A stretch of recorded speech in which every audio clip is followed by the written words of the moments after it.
akan membahas terkait masih terkait tentang dunia mTCNA. Nah, jadi pada kesempatan kali ini saya akan membahas mengenai tentang MISC, yang dimana jadi MIC ini hanya sekedar informasi tambahan pada pembelajaran mikrotik ini.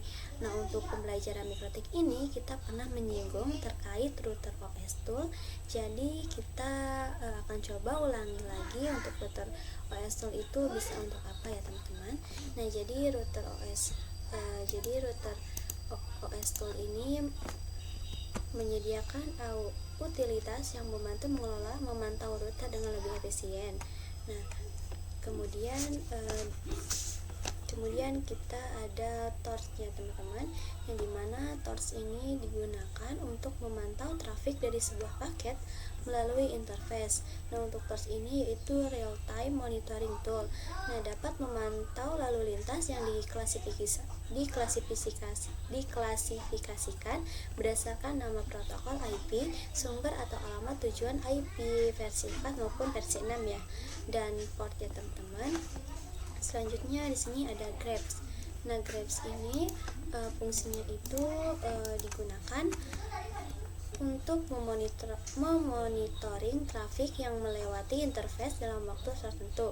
Nah, trafik rata-rata diambil tiap interval 5 menit sekali.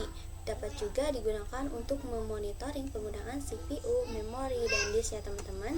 Kemudian untuk melihat hasil monitoring grab bisa melalui dua cara. Yang pertama ada Winbox, yaitu tool graphing, kemudian interface grab. Nah, untuk graphing itu ini linknya http router IP grab ya teman-teman. Kemudian ada traffic and system resource graphing, yang dimana itu memiliki CPU usage, memory usage, disk usage, you have access to 2, kemudian interface, kemudian ether 1 inet, kemudian WLAN 1 ya teman-teman. Nah, selanjutnya ada support trip ya teman-teman.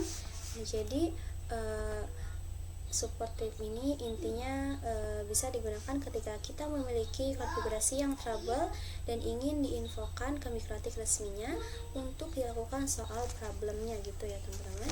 Jadi auto support trip ini akan dibuat secara otomatis apabila terjadi kerusakan perangkat keras. Selanjutnya akan di-manage oleh proses watchdog. Kemudian sebelum mengirim ke mikrotik, konten file output support dapat dilihat di mikrotik.com akun ya teman-teman. Nah, kemudian jadi kalian itu harus memiliki akun di mikrotik terlebih dahulu.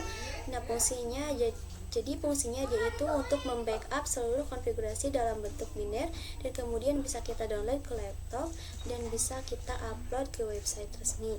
Biasanya kita membuat support trip itu ketika ada problem ataupun masalah ketika kita upload di mikrotik. Jadi pihak mikrotik support akan membantu kita untuk menangani masalah hal tersebut sehingga masalah yang kita alami bisa segera teratasi ya teman-teman. Nah, selanjutnya ada kontaktik support, di mana kontaktik support ini yaitu sebelum mengontak support mikrotik.com yaitu cek resource pada router. Disarankan untuk memberikan notepad setiap support yang kita report. Selanjutnya kita jelaskan serinci mungkin sehingga dapat memudahkan tim mikrotik. Kemudian kita sertakan diagram jaringan data. Nah, untuk selengkapnya kita bisa lihat di link berikut ini. Kalian bisa cari pada link tersebut ya teman-teman. Nah, mungkin itu saja pembahasan dari saya mengenai tentang MISC.